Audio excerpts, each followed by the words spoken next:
Alright guys, तो आज हम लोग देखेंगे कि सी लैंग्वेज में हम लोग व्हाइल लूप को किस तरीके से यूज करते हैं। व्हाइल लूप का पूरा फ्लो डायग्राम हम लोग देखने वाले हैं। इसके अलावा हम लोग इन तीन प्रोग्राम्स की मदद से सीखेंगे कि व्हाइल लूप को लॉजिकली किस तरीके से यूज किया जाता है सी लैंग्वेज के अंदर। इसके प्रीवियस वीडियोस में हम लोगों ने देखा था कि लूप्स किस तरीके से एक प्रोग्रामर की लाइफ को इजी बनाते हैं। हजारों लाइंस के कोड को कैसे 4 लाइन में समेट के रख देता है लूप।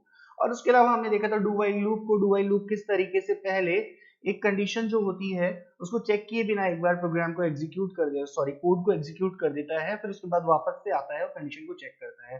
तो वो एक पोस्ट टेस्टेड लूप होता है। और व्हाइल लूप जो होता है वो एक प्री टेस्टेड लूप होता है जिसमें पहले एक कंडीशन चेक होती है और उसके बाद हमारा जो कोड है वो एग्जीक्यूट होता है।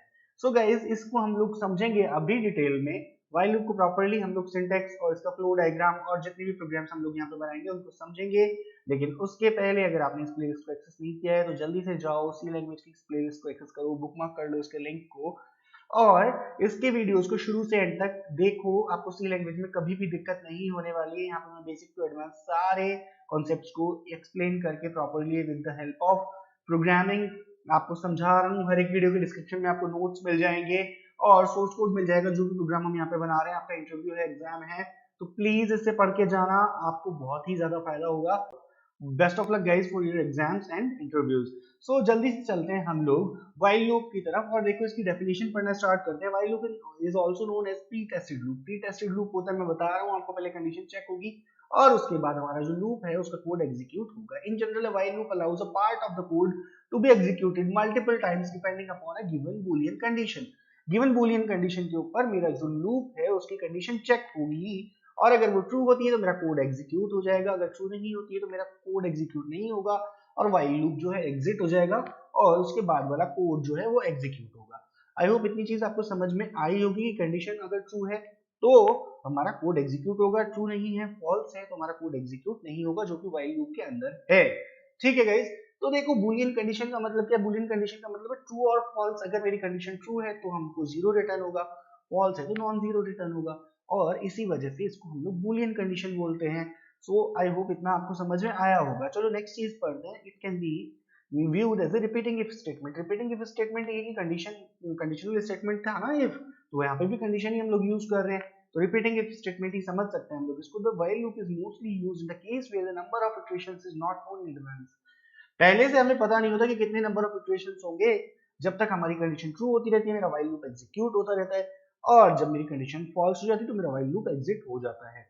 सिंटैक्स जल्दी से समझ लेते हैं इसका। पहले आप लिखो व्हाइल, व्हाइल के अंदर लिख दो कंडीशन, जो भी कंडीशन आपको चाहिए, उसके बाद लगाओ कर्ली ब्रेसेस, उस कंडीशन के ट्रू होने पे जो कोड एग्जीक्यूट होना चाहिए वो कोड लिख दो। दैट्स इट, इतना ही है व्हाइल लूप का सिंटैक्स। अभी हम लोग VS कोड एडिटर में जाएंगे और प्रोग्राम बनाएंगे तो आपको प्रॉपर्ली सिंटैक्स समझ में आएगा। देखो हम डू व्हाइल में कंडीशन लिखने के बाद वहां पे सेमीकोलन लगाते थे, लेकिन यहाँ पे कोई सेमीकोलन हम लोग नहीं लगा रहे हैं। इस चीज का आपको खास तौर पे ध्यान रखना है। ओके गाइस, तो मूव करते हैं हम लोग हमारे व्हाइल लूप के फ्लो डायग्राम के ऊपर। सो देखो फ्लो डायग्राम कुछ भी नहीं है। हमारे व्हाइल के अंदर सबसे पहले कंडीशन चेक होगी, अगर फॉल्स होती तो डायरेक्टली व्हाइल लूप को मेरा जो कंट्रोल है प्रोग्राम को एग्जिट कर जाएगा। व्हाइल लूप से उसको कुछ लेना देना नहीं होगा, ठीक है। और इन केस मेरी कंडीशन ट्रू हो जाती है तो व्हाइल लूप का जो स्टेटमेंट है वो मेरा एग्जीक्यूट हो जाएगा, फिर से कंडीशन पे जाएगा, कंडीशन पे अगर ट्रू होती है तो फिर स्टेटमेंट एग्जीक्यूट होगा, ऐसे nth टाइम्स तक। जब तक मेरी कंडीशन ट्रू होती रहेगी मेरा स्टेटमेंट एग्जीक्यूट होता रहेगा, ठीक है। और कंडीशन को हम कैसे चेंज करेंगे? इंक्रीमेंट और डिक्रीमेंट ऑपरेटर्स की हेल्प से हम बार बार कंडीशंस को चेंज करते हैं। ये चीज आपको डू व्हाइल लूप जब हमने यूज किया था तब भी समझ में आई होगी। और जब तक ट्रू होती रहेगी मेरा स्टेटमेंट एग्जीक्यूट होता रहेगा, जैसे ही फॉल्स होगी मेरा कंट्रोल इस डू व्हाइल लूप इस व्हाइल लूप को छोड़ के बाहर आ जाएगा और नेक्स्ट कोड को एग्जीक्यूट कर देगा। कुछ एक थ्योरेटिकल लाइन से जल्दी से पढ़ लेते हैं फिर चलते हैं VS कोड एडिटर में।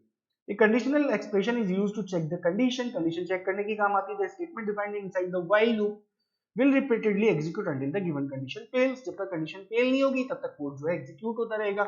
बहुत ही सिंपल सी बात है। The condition will be true if it returns zero।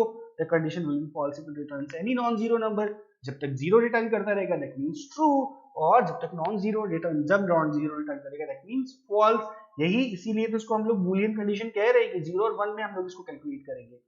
Okay guys, in while loop the condition expression is compulsory. Condition तो डालना ही पड़ेगा, नहीं तो व्हाइल लूप यूज ही क्यों करेंगे? Running while loop without a body is possible. लेकिन कोई sense नहीं है, बॉडी नहीं लिखोगे तो करेगा क्या वो? We can have more than one conditional expression in while loop. बिल्कुल, आप more than one conditional expression भी डाल सकते हो। आप यूज कर सकते हो एंड और नॉर, सॉरी एंड और नॉर, इस तरीके की चीजों का, और वहां पे आप ग्रेटर देन इक्वल टू और अदर असाइनमेंट और कंपैरिजन ऑपरेटर्स का यूज कर सकते हो। ओके गाइस, फिर हम लोग चलते हैं नेक्स्ट स्टेटमेंट पे। If the loop body contains only one statement then the braces are optional. अगर आपको एक सिंगल स्टेटमेंट लिखना है तो आपको यहाँ पे सिंटैक्स में ब्रेसेस लगाने की जरूरत नहीं है। वैसे ऐसा बहुत कम होता है, लेकिन आप चाहो तो चेक कर सकते हो केवल एक स्टेटमेंट लिख के, काम करेगा, एरर नहीं देगा। If the expression passed in while loop results in any non-zero value, then the loop will return the infinite number of times. कोई भी नॉन जीरो वैल्यू अगर मैं पास कर दूं इस एक्सप्रेशन के अंदर, यहाँ पे कोई भी नॉन जीरो वैल्यू डाल दूं कंडीशन में, तो ये मुझे क्या करेगा, इन्फिनिट लूप दे देगा। ठीक है, सो गाइस थ्योरी बहुत पढ़ ली, अब जल्दी से चलते हैं हम लोग VS कोड एडिटर में, इस ट्यूटोरियल फोल्डर को ओपन करते हैं कोड के साथ और देखते हैं किस तरीके से हमारा ये प्रोग्राम में काम करते हैं। तो गाइस यहाँ पे मैंने मेरे नोट्स को और मेरे VS कोड एडिटर को साइड बाय साइड ओपन कर लिया। अब हम क्वेश्चंस पढ़ते जाएंगे और इनको करते जाएंगे सॉल्व। सो देखो यहाँ पे फर्स्ट क्वेश्चन है, write a C program to print all natural numbers from 1 to n, 1 to n तक मेरे को सारे के सारे नेचुरल नंबर्स को प्रिंट करना है, वो भी व्हाइल लूप की हेल्प से। तो मैं यहाँ पे एक फाइल क्रिएट करता हूँ while1.c के नाम से, और यहाँ पे हम लोग इस फर्स्ट प्रोग्राम को इस पर्टिकुलर फाइल के अंदर बनाने वाले हैं। ठीक है, एक बार इसका साइज थोड़ा सा हम लोग बड़ा कर लेते हैं, ठीक है, और जिससे आपको प्रॉपर्ली विजिबल हो जाइए, और कंट्रोल स्लैश से कर देता हूँ उसको मैं कमेंट आउट।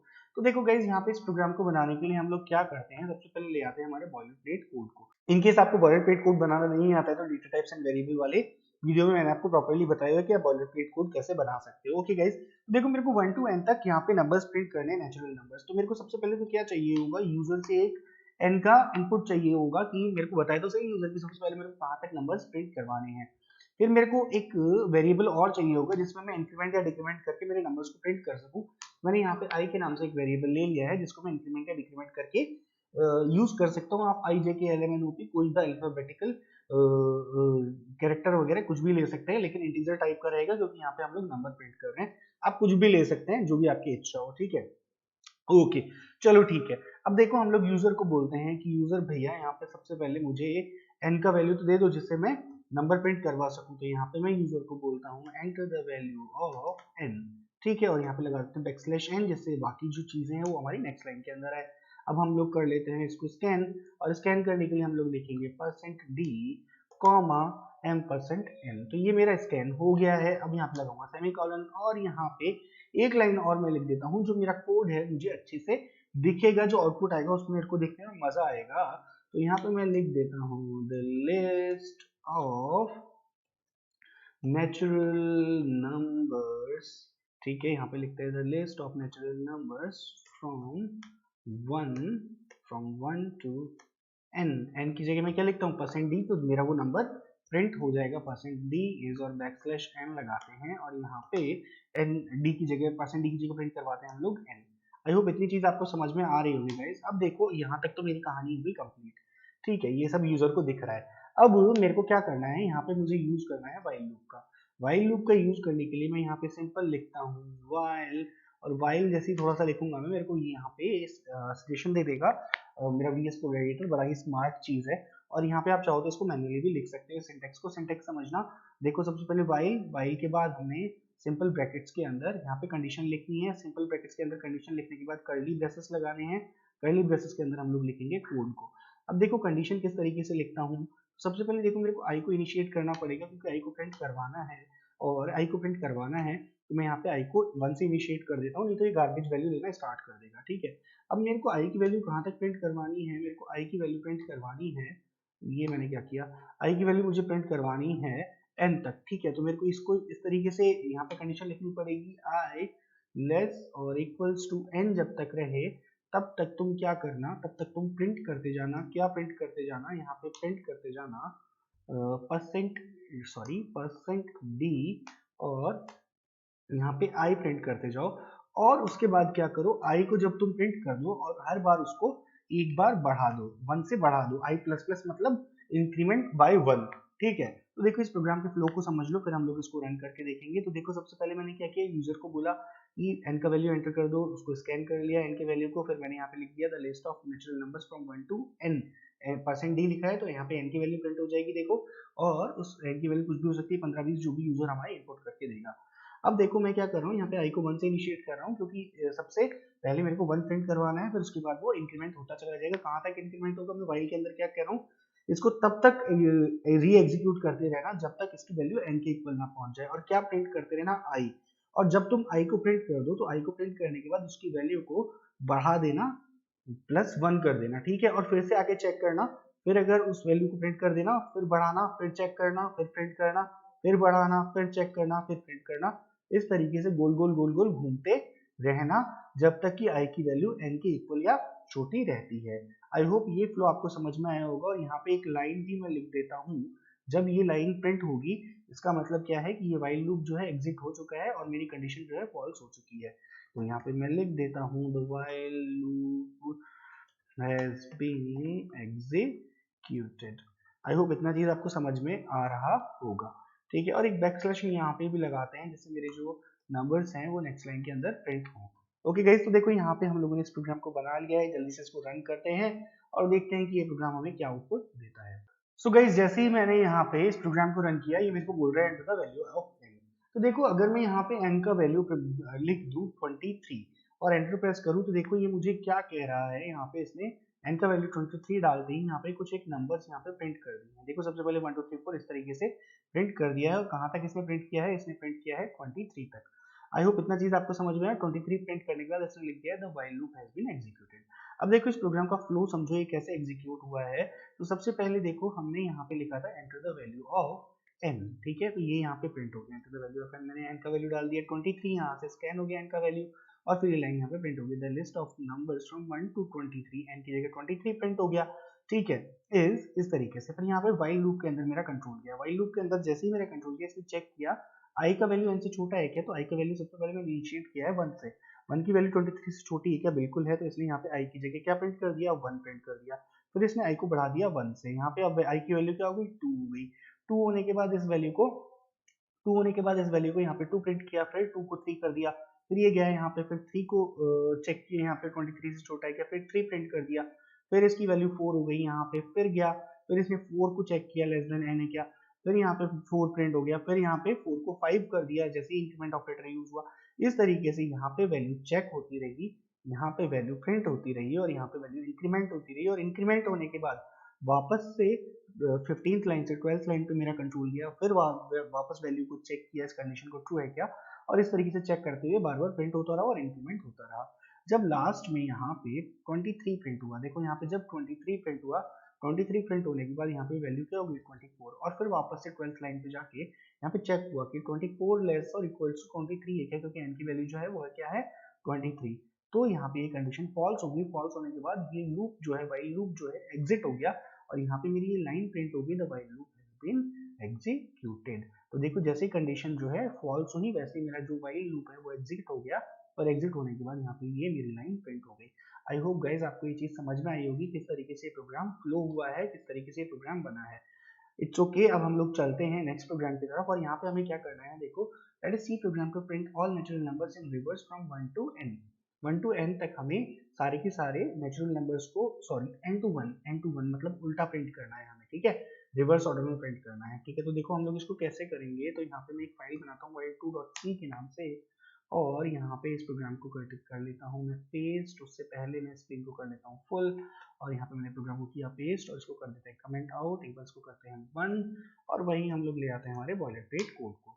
बॉयलरप्लेट कोड लाने के बाद देखो हमें वही नंबर ही प्रिंट करने हैं। अब रिवर्स ऑर्डर में प्रिंट करने तो उसके लिए लॉजिक समझेंगे केवल। तो यूजर से हमें n का इनपुट लेना पड़ेगा। n का इनपुट लेने के बाद मुझे वही इंक्रीमेंट या डिक्रीमेंट ऑपरेटर यूज करके नंबर प्रिंट करवाने रहेंगे। तो उसके लिए मैं i नाम का वेरिएबल ले लेता हूँ, आप कोई भी ले सकते हैं जो आपकी इच्छा हो। वही मैं यहाँ पे बोलूंगा यूजर को किस तरीके से मैं यहाँ पे बोलूंगा, यूजर को मैं बताऊंगा enter the value of n। Okay, यहाँ पे लगाते हैं हम लोग \n और यहाँ पे लगाते हैं सेमीकोलन और यहाँ पे हम लोग स्कैन कर लेते हैं। स्कैन करने के बाद हम लोग यहाँ पे लिखते हैं %d और यहाँ पे लिखते हैं %n। ओके गाइज, ये चीज हम लोगों ने यहाँ पे लिख ली है और ये दो ब्रैकेट यहाँ पे कहाँ से आ गए मुझे नहीं पता है। ओके चलो, यहाँ पे जल्दी से हम लोग लगाते हैं सेमीकोलन और यहाँ पे हम लोग प्रिंटफ स्टेटमेंट एक और लिखते हैं जैसे वहां पे किया, वही सेम चीज हम लोग लिखने वाले हैं। The list of natural numbers in reverse order from %d लिखते हैं, n to 1 लिखेंगे ना, %d to 1 इज, ठीक है, और यहाँ पे लगाते हैं बैकस्लैश n, जैसे नेक्स्ट लाइन में आए हमारे नंबर्स, और यहाँ पे लगाते हैं कॉमा और % की जगह प्रिंट करवाते हैं हम लोग n। वेरी गुड, यहाँ पे हमारा काम बहुत अच्छे से हो गया है। अब देखो, अब यहाँ पे बहुत ही इंपॉर्टेंट चीज है, मुझे रिवर्स ऑर्डर में प्रिंट करवाना है ना, तो मुझे क्या करना पड़ेगा, यहाँ पे i को इनिशिएट करना पड़ेगा n से, क्योंकि मेरा सबसे पहला नंबर जो प्रिंट होगा वो क्या होगा, n, ठीक है। और देखो, अगर मैं यहाँ पे i इज n लिख देता तो उसका कोई सेंस ही नहीं होता, क्योंकि अभी तक यहाँ पे मुझे n का वैल्यू पता ही नहीं है। यहाँ पे पहले मैंने स्कैन किया है, उसके बाद ही मैं यहाँ पे i की वैल्यू को n से इनिशिएट कर सकता हूँ। अब देखो, मैं यहाँ पे while लूप का यूज करूंगा, while लूप का यूज करके, सॉरी मैं क्या कर रहा हूँ, ठीक है, while लूप का यूज करूंगा, और इसके अंदर मैं बोलूंगा, while लूप के अंदर मैं बोलूंगा कि कंडीशन क्या रहेगी, कंडीशन ये रहेगी कि जब तक i की वैल्यू जो है वो ग्रेटर और इक्वल रहती है 1 के, जब तक i की वैल्यू 1 या 1 के ऊपर रहे, तब तक तुम क्या प्रिंट करते रहो, तब तक तुम प्रिंट करते रहो %d और i को प्रिंट करते रहो। और i को प्रिंट करने के बाद क्या करना, उसकी वैल्यू को हर बार घटा देना। आई होप ये चीज आपको समझ में आ रही होगी, प्रोग्राम का लॉजिक आपको समझ में आ रहा होगा। एक बार फॉर्मेट कर लेते हैं डॉक्यूमेंट को, और जिससे हमारा प्रोग्राम हमको अच्छे से दिखे। एक बार गाइस देखो, इस प्रोग्राम के फ्लो को समझ लो कैसे बनाए, enter the value of n, ये यहाँ तक तो सब कुछ आपको समझ में आ रहा होगा। अब देखो, मैंने इनिशिएट किया इसको n से, क्यों इनिशिएट किया n से, क्योंकि मेरा पहला नंबर जो होगा वो n होगा, और यहाँ पे सबसे पहले चेक होगा जो i की वैल्यू है वो 1 से बड़ी है या नहीं है। अब यहाँ को मैंने चेक कर, यहाँ पे मैंने इनिशिएट कर दिया n से, यहाँ पे चेक होगा n की वैल्यू जो है वो 1 से बड़ी है या नहीं है। अगर है तो यहाँ पे प्रिंट हो जाएगा, और फिर उसमें एक घटा देंगे, मतलब यहाँ पे अगर i की वैल्यू n थी, यहाँ पे n-1 हो गई, n-1 होने के बाद फिर से y में जाएगा, यहाँ पे चेक करेगा n-1 की वैल्यू 1 से बड़ी है क्या, फिर उसको यहाँ पे प्रिंट कर देगा, फिर यहाँ पे वैल्यू हो जाएगी n-2, फिर यहाँ पे जाएगा, फिर चेक करेगा n-2 1 से बड़ा है क्या, फिर यहाँ पे n-2 को प्रिंट कर देगा, फिर यहाँ पे वैल्यू हो जाएगी n-3। इस तरीके से प्रोग्राम रन करेगा, और जैसे ही जो n जो i की वैल्यू है वो छोटी हो जाएगी 1 से, जैसे ही i की वैल्यू छोटी हो जाएगी 1 से, तो ये इस while लूप को एग्जिट कर देगा, और यहाँ पे हम लोग क्या प्रिंट करवाते हैं, the while loop has been executed। I hope ये चीज आपको अच्छे से समझ में आ रही होगी, क्योंकि हम लोग बहुत मेहनत करके हर एक प्रोग्राम बना के समझने की कोशिश कर रहे हैं। ओके गाइज, तो चलो इस प्रोग्राम को रन करते हैं और देखते हैं इसका आउटपुट कैसा रहता है। सो गाइज देखो, जैसे मैंने यहाँ पे इस प्रोग्राम को रन किया, तो ये मेरे को बोल रहा है enter the value of n। समझो मैंने n का वैल्यू यहाँ पे एंटर कर दिया 56, और एंटर प्रेस किया, तो यहाँ पे ये मेरे को एक ही लाइन में सब कुछ दे रहा है, दे तो बिल्कुल ठीक रहा है, लेकिन सबसे बड़ा चक्कर क्या है कि यहाँ पे मुझे एक ही लाइन में दे रहा है। तो मैं यहाँ पे क्या करता हूँ, एक \n लगाता हूँ, जिससे आपको अच्छे से विजिबल हो, और एक बार फिर से इस प्रोग्राम को रन करता हूँ। सो गाइज, मैंने जब इस प्रोग्राम को दोबारा रन किया, तो मेरे से फिर से बोल रहा है enter the value of n। तो चलो इस बार कुछ और वैल्यू डालते हैं, यहाँ पे 34 डाल देते हैं वैल्यू, और 34 वैल्यू जैसे ही मैंने डाली, तो देखो इस तरीके से नंबर्स रिवर्स ऑर्डर में प्रिंट हो गए, 34, 33, 32, 31, और यहाँ पे 1 तक प्रिंट हो गए। तो गाइज इसके पीछे का लॉजिक एक बार फिर से समझ लेते हैं, प्रोग्राम किस तरीके से एग्जीक्यूट हुआ होगा। यहाँ तक तो आप लोगों को सबको पता है कि क्या हुआ, यहाँ तक ये लाइन प्रिंट हो गई, फिर इसके बाद while लूप i की वैल्यू मैंने n से इनिशिएट कर दी, मतलब पहली बार में जब ये प्रोग्राम जो ये कोड एग्जीक्यूट होगा, तब i की वैल्यू क्या रहेगी 34, क्योंकि n की वैल्यू क्या है 34। इसने चेक किया i की वैल्यू जो है 1 से बड़ी है क्या, बिल्कुल 34 जो है 1 से बड़ा है, यहाँ पे इसने 34 प्रिंट कर दिया, देखो 34 प्रिंट कर दिया। उसके बाद i की वैल्यू को क्या कर दिया इसने 33, मतलब डिक्रीमेंट कर दिया उसमें, और फिर वापस से 12th लाइन पे जाके चेक हुआ, 33 जो है 1 से बड़ा है क्या, बिल्कुल है, फिर यहाँ पे 33 प्रिंट हो गया, फिर इसकी वैल्यू होगी 32 चेक हुआ, 32 1 से बड़ा है क्या, बिल्कुल है, 32 यहाँ पे प्रिंट हो गया, फिर वैल्यू हो गई 31। इस तरीके से ये फ्लो चलता रहा। इस फ्लो चलते रहने के बाद देखो, यहाँ पे जब 1 प्रिंट हो गया, इसी तरीके से यहाँ पे जब 1 प्रिंट हो गया, 1 प्रिंट होने के बाद यहाँ पे जब 1 प्रिंट हुआ, उसके बाद यहाँ पे उसकी वैल्यू क्या हो गई 0। 0 होने के बाद यहाँ पे चेक हुआ कि 0 जो है 1 से बड़ा या इक्वल है क्या, नहीं ये नहीं है, तो इस while लूप को एग्जिट कर गया मेरा कंट्रोल, और यहाँ पे मेरा प्रिंट हो गया the while loop has been executed, जो कि आप यहाँ पे देख पा रहे हो। आई होप गाइज आपको इस प्रोग्राम के फ्लो को प्रॉपर्ली समझने में बहुत हेल्प मिली होगी, आप अच्छे से समझ पाए होंगे। अब चलते हैं हम लोग नेक्स्ट प्रोग्राम की तरफ, और नेक्स्ट प्रोग्राम को पढ़ते हैं कि क्या है। C program to print all alphabets from A to Z तक मुझे सारे के सारे अल्फाबेट्स को प्रिंट करना है। ओके, तो इसके लिए हम लोग यहाँ पे एक न्यू फाइल क्रिएट कर लेते हैं, और इस न्यू फाइल को नाम मैं देता हूँ while3.c। ठीक है, और इस while2.c को कर देते हैं बंद, क्योंकि इसका काम हो गया खत्म, और यहाँ पे हम लोग पेस्ट कर देते हैं हमारी डिटेल को, और यहाँ पर हम लोग ले आते हैं बॉयलर प्लेट कोड को। ओके गाइस, अब बॉयलरप्लेट कोड लाने के बाद देखो अब मेरे को यहाँ पे क्या प्रिंट करवाना है, मेरे को यहाँ पे प्रिंट करवाना है कैरेक्टर को। तो ठीक है, यहाँ पे मैं एक कैरेक्टर वेरिएबल ले लेता हूँ जिसमें मैं हमारी वैल्यूज को प्रिंट करवाऊंगा। ठीक है, यहाँ पे मैंने कैरेक्टर ch के नाम से एक वेरिएबल ले लिया है और इस ch को मैं यहाँ पे इनिशिएट कर देता हूँ a से, क्योंकि फर्स्ट जो कैरेक्टर अल्फाबेट है वो तो a ही है, तो मैंने यहाँ पे इसको a से इनिशिएट कर दिया। ठीक है, अब मैं क्या बोलता हूँ यहाँ पे प्रिंट एफ की हेल्प से, जो दिखने में ज्यादा अच्छा लगे मेरे यूजर को जब वो उसका आउटपुट देखे, तो यहाँ पे मैं लिख देता हूँ the list of alphabets from A to Z is as follows। ठीक है, ये ऐसे लिखा होता है ना, ज्यादा स्टैंडर्ड चीजें होती हैं तो ज्यादा अच्छा लगता है वैसे देखने में, बाकी हमको लॉजिक तो पता ही है। ओके गाइस, तो देखो यहाँ पे मैंने इस तरीके से लिख दिया है। अब देखो मैं क्या करता हूँ, मैं यहाँ पे एक while लूप स्टार्ट करता हूँ और while लूप के अंदर लिखता हूँ कि कैरेक्टर को तब तक प्रिंट करते रहना जब तक उसकी वैल्यू z से छोटी है या इक्वल है। अब ये आप कहोगे कि यार ये मुझे कैसे पता कि ये a बड़ा है और z छोटा है, तो ये मुझसे बिल्कुल मत कहना, क्योंकि मैं आपको आस्क की वैल्यूज बता चुका हूँ कि a की वैल्यू, आस्क की वैल्यू जो होती है वो छोटी होती है और z की आस्क की वैल्यू जो होती है बड़ी होती है। सेम चीज अप्लाई होती है कैपिटल लेटर्स में भी, जो कैपिटल A की वैल्यू होती है वो छोटी होती है और कैपिटल Z की वैल्यू जो होती है वो बड़ी होती है। और यहाँ पे आप A और Z की जगह यहाँ पे इनकी ASCII वैल्यूज का भी यूज कर सकते हो। आई होप कोई दिक्कत नहीं होगी, ये सब मैं बता चुका हूँ। ठीक है, सो गाइज अब जब ये Z से छोटी होती रहे तो यहाँ पे क्या प्रिंट कर दो, यहाँ पे प्रिंट कर दो %C, क्योंकि अब की बार हम लोग क्या प्रिंट करवा रहे हैं, कैरेक्टर, और यहाँ पे प्रिंट करो CH को। आई होप यहाँ पर कोई दिक्कत नहीं होगी। और CH को प्रिंट करने के बाद ना हर बार उसको इंक्रीमेंट करते जाओ बाय 1। ठीक है, अगर देखो यहाँ पे क्या होगा, यहाँ पे किस तरीके से प्रोग्राम काम करेगा ये समझने की कोशिश करना। यहाँ तक तो कहीं किसी को दिक्कत नहीं होनी चाहिए आई होप। यहाँ पे जैसे ही मैं कैरेक्टर को ये बोलता हूँ कि z से जब तक छोटा रहे तब तक प्रिंट करते, जो देखो सबसे पहले कैरेक्टर की वैल्यू क्या है a, तो यहाँ पे सबसे पहले क्या प्रिंट हो जाएगा a, फिर इसकी वैल्यू 1 से इंक्रीज हो जाएगी तो उसकी वैल्यू क्या हो जाएगी b, b z से छोटा है क्या, बिल्कुल छोटा है, फिर वहां पे b प्रिंट हो जाएगा, फिर कैरेक्टर की वैल्यू क्या हो जाएगी c, c वैल्यू होने के बाद चेक होगा z से छोटा है क्या, बिल्कुल छोटा है, तो यहाँ पे c प्रिंट हो जाएगा, फिर d। इस तरीके से चलता जाएगा और z तक प्रिंट होता जाएगा। लेकिन z के बाद जब इंक्रीमेंट होगा तो वो ये जो कंडीशन है वो सेटिस्फाई नहीं होगी और मेरा while लूप जो है एग्जिट हो जाएगा और यहाँ पे क्या प्रिंट हो जाएगा, जो कि मैं ये समझने के लिए प्रिंट करता हूँ कि मेरा जो लूप है वो एग्जिट हो चुका है। तो यहाँ पे मैं लिख देता हूँ the while loop has been executed।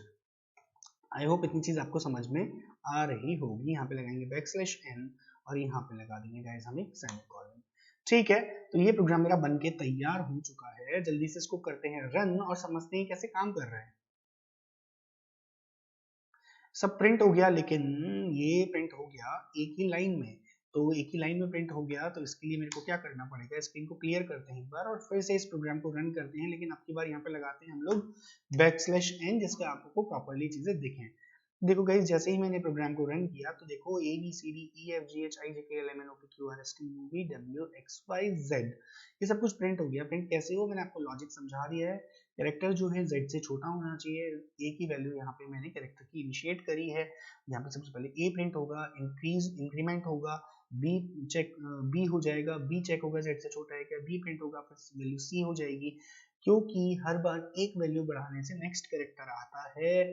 ये मैं आपको बता रहा हूँ, कैरेक्टर में +1 करोगे तो नेक्स्ट कैरेक्टर आ जाएगा a to z की सीरीज में। a की वैल्यू छोटी होती है, z की वैल्यू बड़ी होती है, a से z के बीच में सारे कैरेक्टर्स आते हैं। आई होप गाइज मैं आपको प्रॉपर्ली समझा पाया हूँ कि आप while लूप का किस तरीके से इम्प्लीमेंटेशन करोगे अपने प्रोग्राम्स के अंदर। आपको प्रॉपर लॉजिक समझ में आया कि आप while के अंदर सबसे पहले आपको क्या करना पड़ेगा, इनिशिएशन कहाँ करोगे आप, यहाँ पे वेरिएबल को डिक्लेयर करने के बाद उसको इनिशिएट करना जरूरी है। इनिशिएट करने के बाद यहाँ पे उसकी कंडीशन डालोगे, कंडीशन डालने के बाद यहाँ पे इंक्रीमेंट करोगे। तीन चीजें कभी भी आप लूप के अंदर कभी भी आप यूज करोगे लूप को, आपको करना पड़ेगा। इनिशियलाइजेशन, इनिशियलाइजेशन के बाद यहाँ पे उसका डिक्लेरेशन की कितनी लिमिट तक वो जा सकता है और उसके बाद उसका इंक्रीमेंट डिक्रीमेंट। ठीक है, ये तीन चीजें आपको हमेशा, कोई भी आप लूप यूज करो, डू वाइल करो, वाइल करो, फोर करो। देखो फोर में अभी हम लोग करेंगे तो आपको पता चलेगा, जब हमने डू वाइल किया था तब भी हम लोगों ने यहाँ पे इनिशिएट किया था, फिर उसके बाद उसको डिक्लेयर किया था कि कहाँ तक जाना चाहिए और उसको इंक्रीमेंट किया था। सो आई होप गाइज मैं आपको वाइल लूप अच्छे से समझा पाया हूँ। नेक्स्ट वीडियो में हम लोग देखेंगे कि फोर लूप किस तरीके से काम करता है। तब तक के लिए आप वाइल लूप के कुछ और क्वेश्चंस को प्रैक्टिस करो। कैसा लगा आपको, आप मुझे कमेंट बॉक्स में जरूर बता के जाना कि आपको किस तरीके से हेल्प मिल रही है अपनी सी लर्निंग में इन वीडियोस के थ्रू। और गाइज अगर अच्छा लगा है, कुछ समझ में आया है, कुछ गेन किया, तो प्लीज वीडियो को लाइक करके जाना और कमेंट में मुझे बता के जरूर जाना कि आपने वीडियो को पूरा देखा है और आपको अच्छा लगा है। इसीलिए ये बात मैं वीडियो के एंड में बोल रहा हूँ। और एक लाइक और सब्सक्राइब तो मैं आपसे एक्सपेक्ट कर ही सकता हूँ जब मैं आपके लिए इतनी मेहनत कर रहा हूँ तो। So guys thanks a lot, bye bye. मिलते हैं नेक्स्ट वीडियो में। टिल देन आप खूब सारा प्रोग्रामिंग करो और अच्छे से देखो इन वीडियोस को और कोड करते जाओ, सीखते जाओ चीजों को। नेक्स्ट वीडियो में लोग फॉर लूप को समझते हैं। Till then keep learning, keep enjoying guys. Thanks a lot, bye bye.